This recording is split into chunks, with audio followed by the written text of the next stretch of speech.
Hello and welcome to Ryno's Ravens review. Please like the video and subscribe to the channel. So a few days later than I wanted to, gotta calm down and get everything settled from the holidays, get done with vacation and whatnot, but I'm here.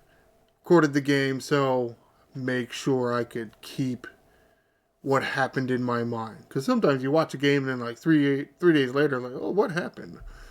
I can remember like half the plays, and then half the other plays, like, what happened? But kind of, a hard game to forget. 31-2. It's not a score that happens very often. The only points given up in a game by one team was by the offense and not their defense. Wow. That's, what do I got written down here? A beatdown, that's what I call it. Because that's really what it was. And again, defense threw a shutout. Because the key there is those 2 points came on a safety. Nice special teams play by the Texans resulted in the Ravens getting pinned back. And, I don't know. Derrick Henry got taken down in the end zone. It's kind of weird. Again, so the offense had a bit of a rough start early. A bit of a rough start. Not like as rough as maybe we've seen in some of the other games. Because they got it going. Again, they did give up those 2 points. So you can't say that it was a great start. You can't. Texans defense. Excuse me. Texans defense. I mean, they're coached by DeMeco Ryans, former NFL middle linebacker and very good middle linebacker at that. So I felt like as soon as I knew he got hired as the Texans head coach, I'm like, well, their defense is going to be pretty good for a while. And it is. It is a very good defense. Lots of pressure. They got 2 edge guys, and Danielle Hunter and Will Anderson Jr. Kind of makes everybody else a little bit better. So they got in some plays. They got in some plays and got in the Ravens' backfield a bunch. But at the same time, Texans' offense did not help them out at all. Now, is that because the Texans are really bad on offense, or the Ravens are really good on offense or defense? Excuse me. Or maybe C.J. Stroud still a little emotional after the Tank Dell injury. Which, I get it, but at the same time, you got to kind of move on to Cincinnati. Not that it's really that appropriate to joke about things like that, but however.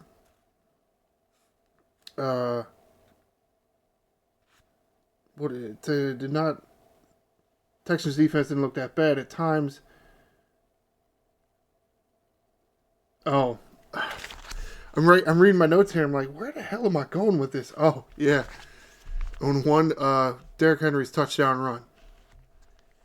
They kind of stacked the box, and it looked like they might have him, but Henry broke through, barely touched, and you saw the replay, and it's like, you're not going to stop Derrick Henry in the goal line with only 10 defenders on the field. Sorry. And as much as I, propped up DeMeco Ryans and his defensive coaching ability, still some struggles. And what is this, his second year? I feel like this is his second year. So what, maybe sophomore slump for the head coach? Dang, you got a Ravens offense in a goal line situation, and you don't have 11 dudes on the field. Yeah, you can't do that. You can't do that because you're not going to win. You're just not. Again, I say the Texans offense just got outplayed. You look at the time of possession there, and that's the key thing there. 10 minutes difference. Now I know the Ravens are on their offense, and they have a good offense, and they can hold on to possession.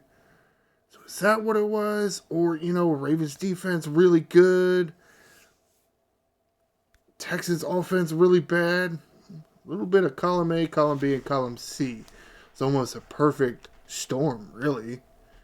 Right? I mean, you got good Ravens offense, and a fairly decent Ravens defense, especially after some of the changes they made in the secondary. Texans suffering a bit on offense, and it's just they couldn't move the ball. So it doesn't matter how good your defense is, they're going to be on the field too much. They're just not going to be able to stop it. Or, in that one case, they weren't on the field that much. Or they weren't on the field as much because they only had 10 guys. That's kind of funny. As you can see, I'm on BaltimoreRavens.com. Let's get to Game Center page. Talk about a few of the stats. Lamar, very strange game. Because Lamar threw... He threw so little, but yet it's kind of a lot. 168 yards of only 10 completions. That's fairly decent, right? It sounds fairly decent. You think if you double that, 20 completions for over 300 yards, that's a fairly good game. Only 10 completions. Derrick Henry had 27 rushes. It's a little high. Excuse me.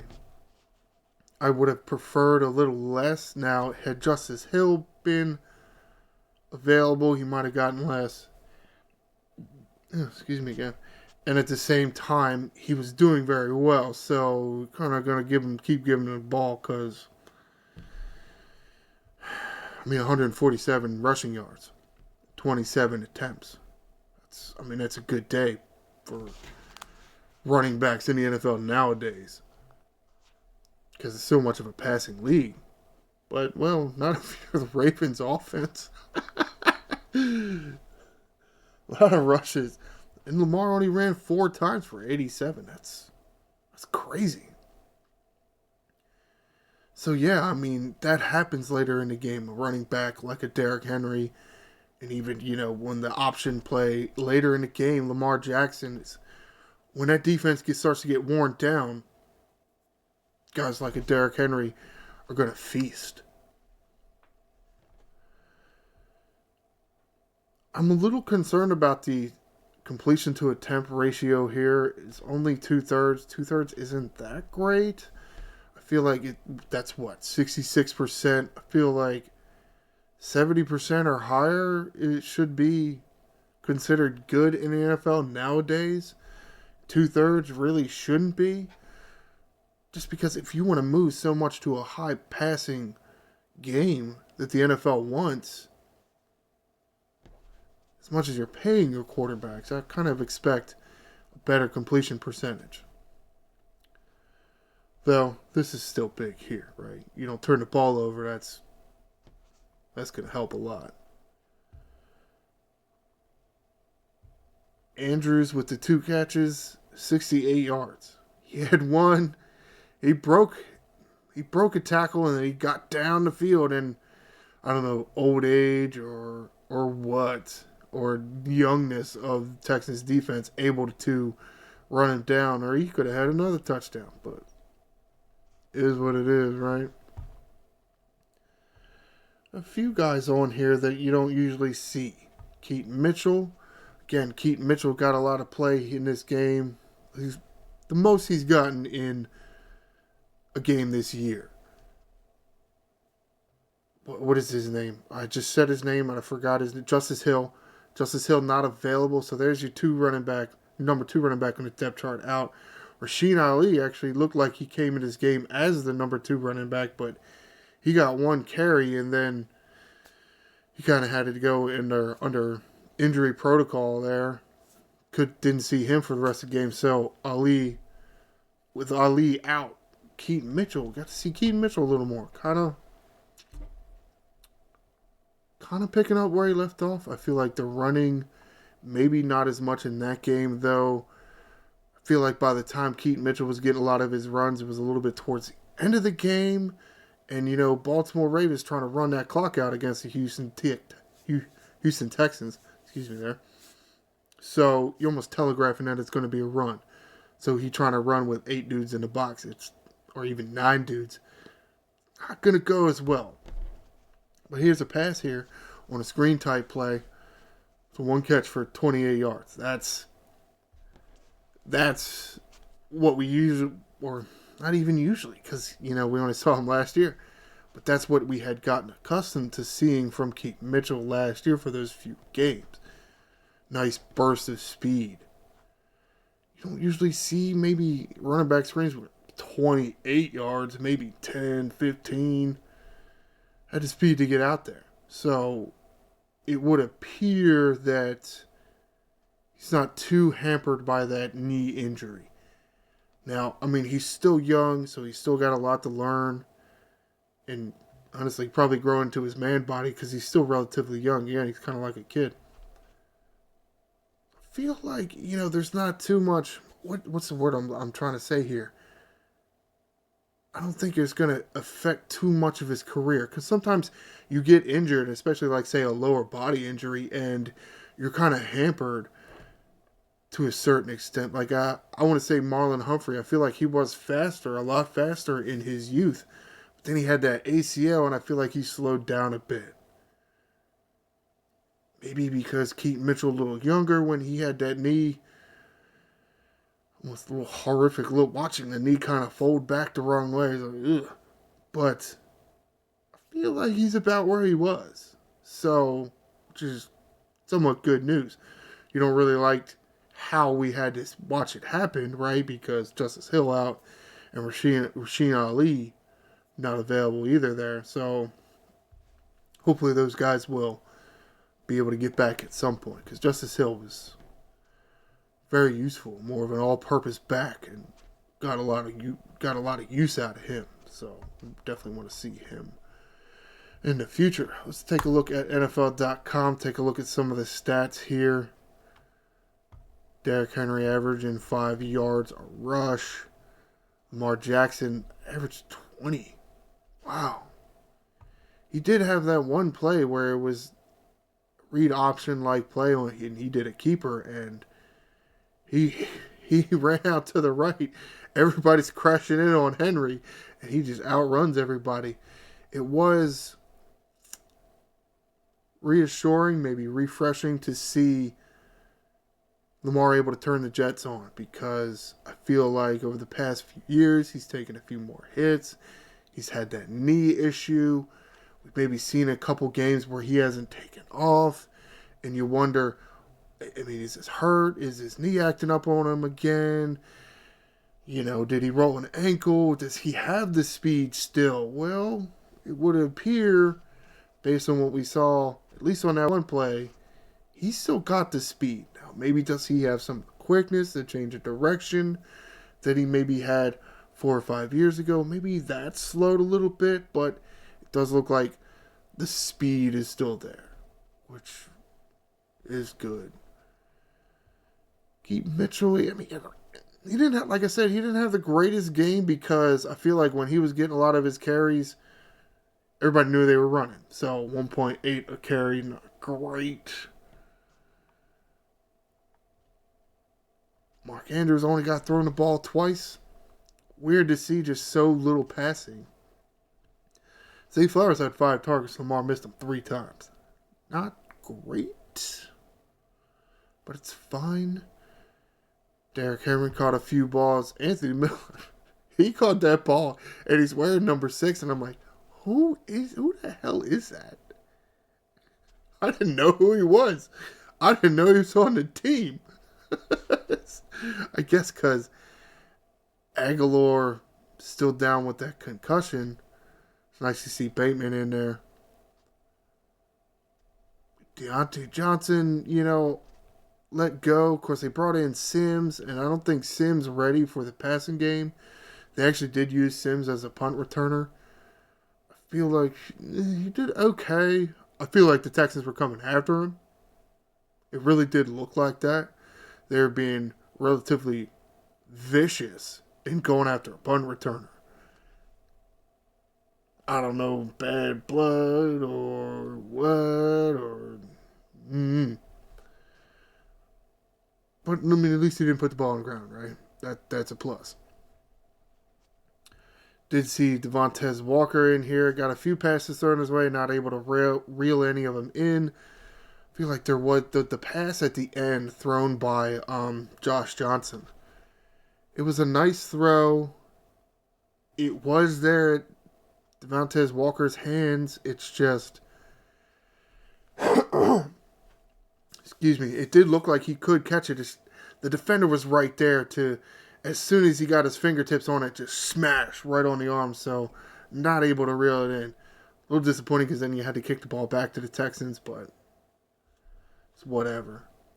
Tylan Wallace, I thought Tylan Wallace was kind of getting more run there. He was looking very good. He put the few balls on the ground and only one catch on one target. And you have this guy Miller in there and Devontae Walker. So what happens when you put the ball on the ground?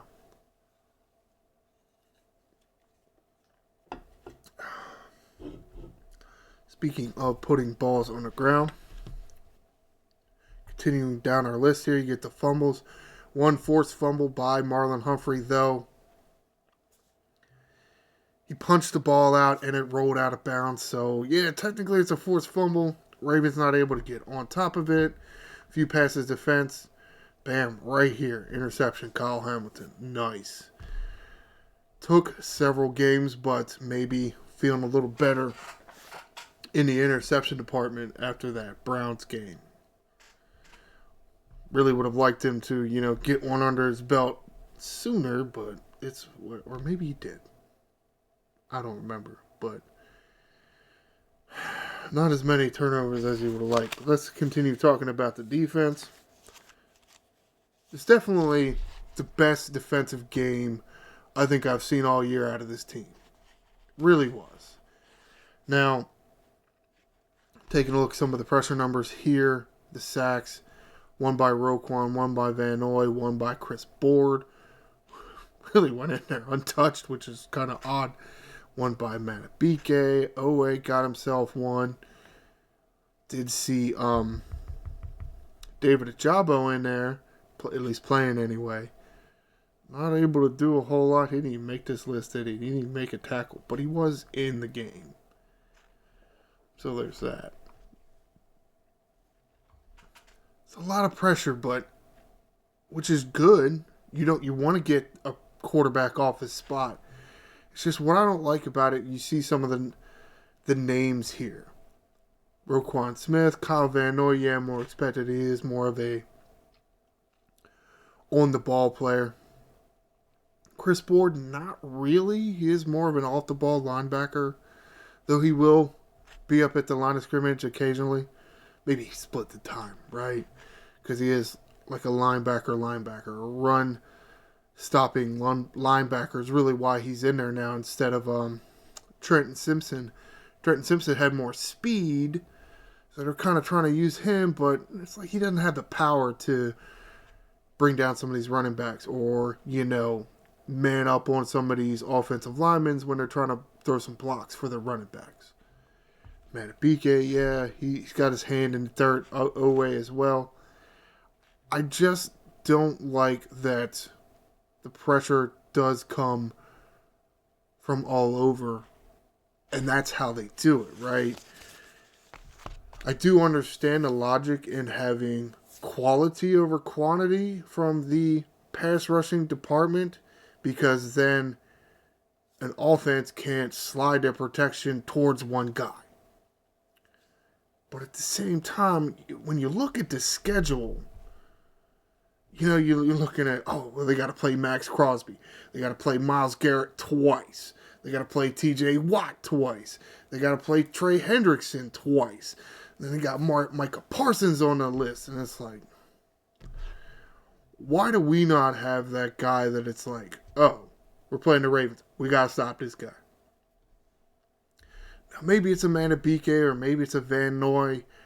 I don't really put that much stock in, let's say, interior pressure, because I feel like just the way the offensive line is set up and the way the defensive line is set up, you kind of got a guard and a center for that big pass rushing defensive tackle. So he's going to get double teamed.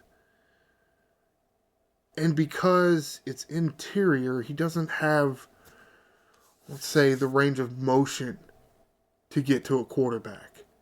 He can't go way to the right or he can't go way to the left.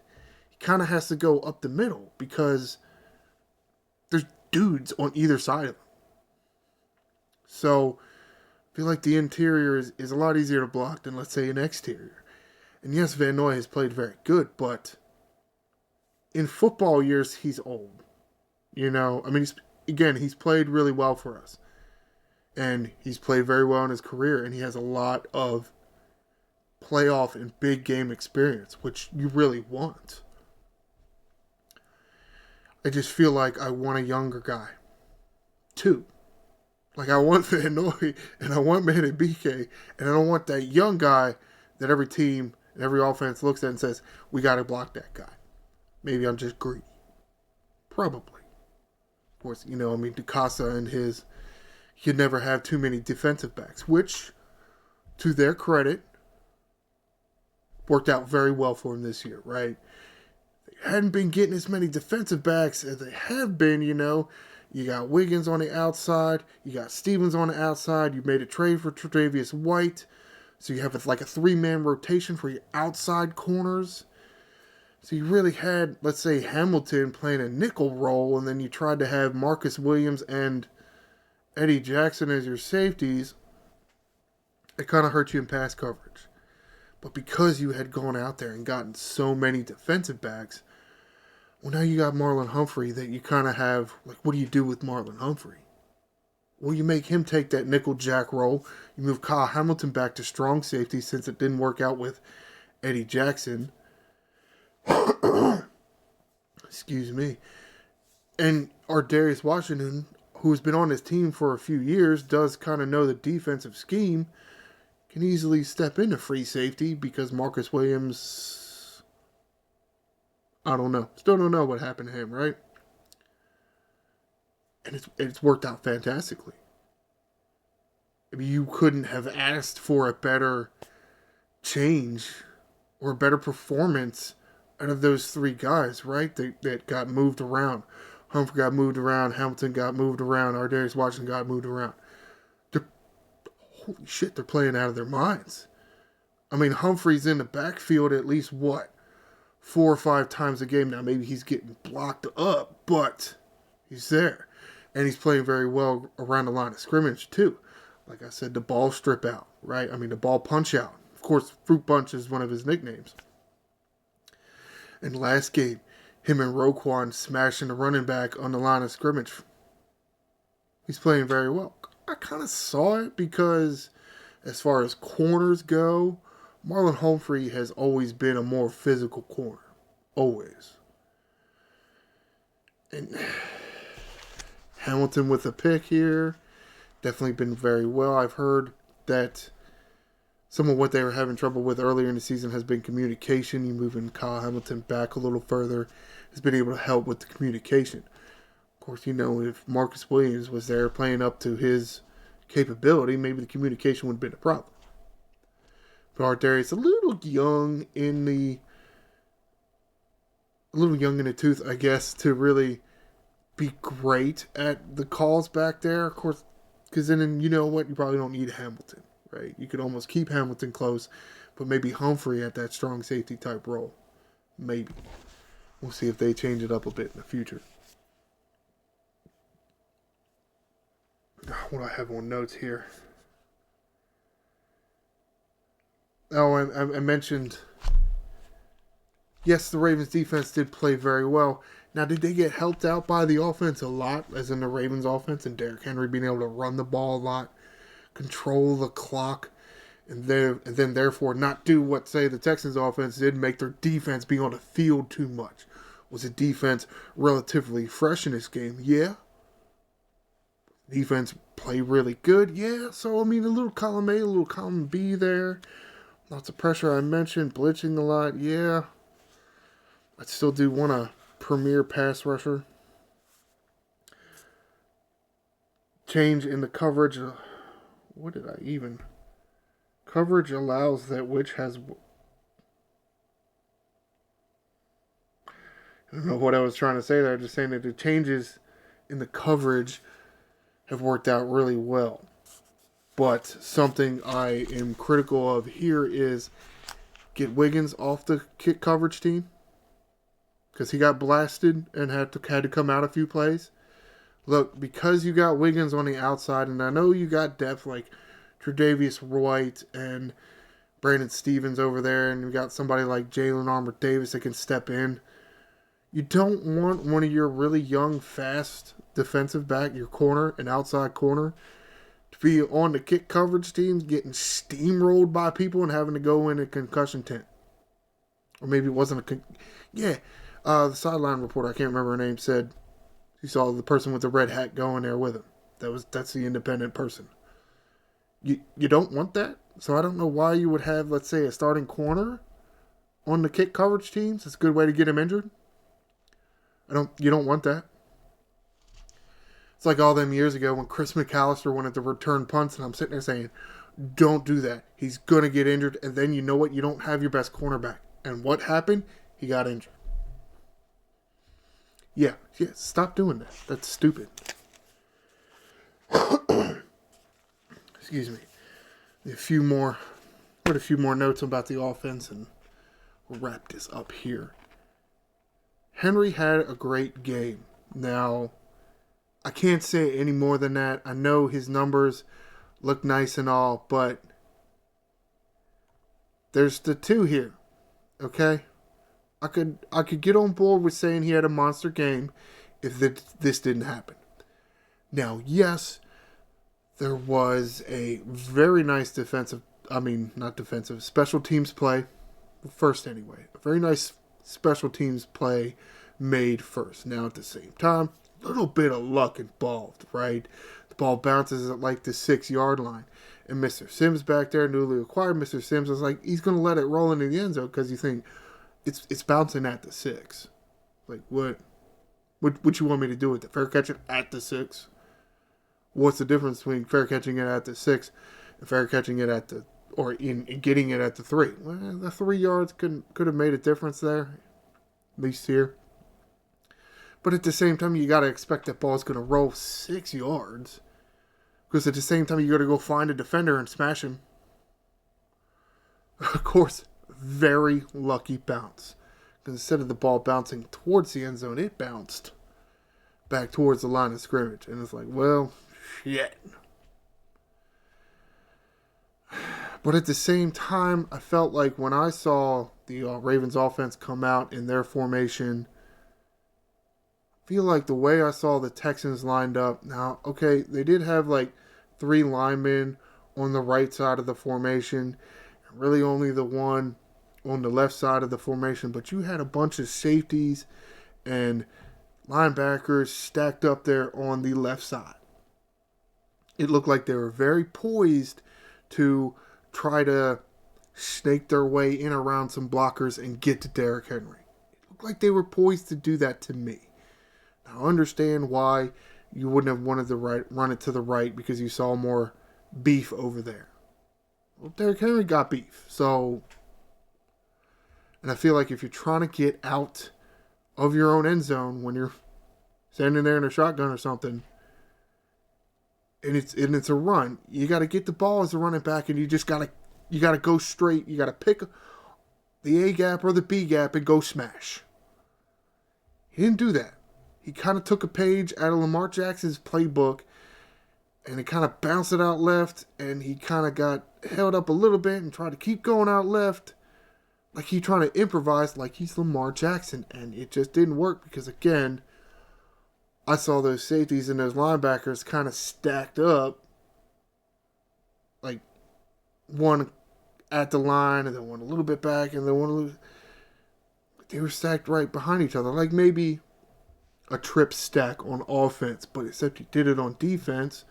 And think about, if you're a fullback or you're a running back or a fullback or a tight end trying to block for your running back, how much harder that can be to actually go get him.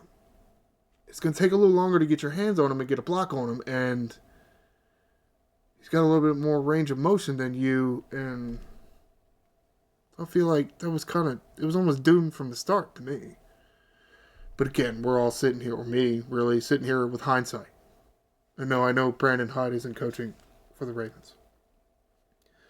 So the safety really kind of looks like, I mean, it looks very trivial, right? It was 31-2, but at the same time, you almost had a perfect game. You almost had a perfect game all around. But there was that 2 there.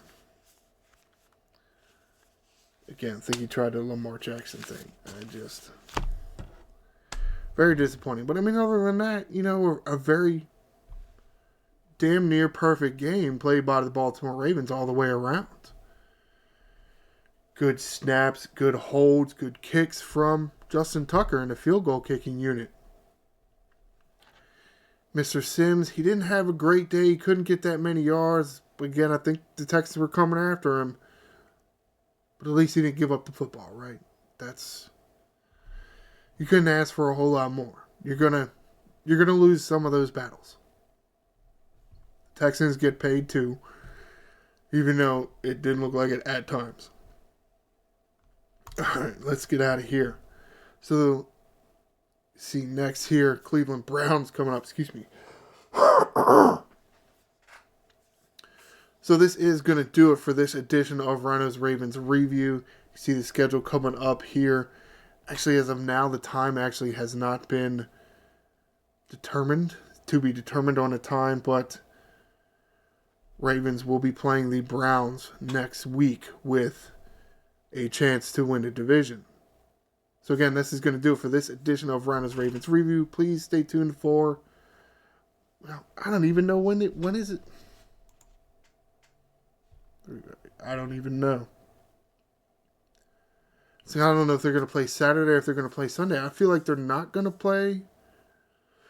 Well, I mean, the division could be on the line. So, we'll shoot for, I don't know, we'll shoot somewhere between Friday and Saturday coming up because I don't really want to do the game like 2 days. I'm not game. Excuse me. I don't really want to do the show 2 days before the game, but at the same time, I can't have a schedule here. I got to be on call, which is fine. It's just, when do you all look for my videos, right? But sometime between Friday and Saturday coming up here, next Friday, excuse me.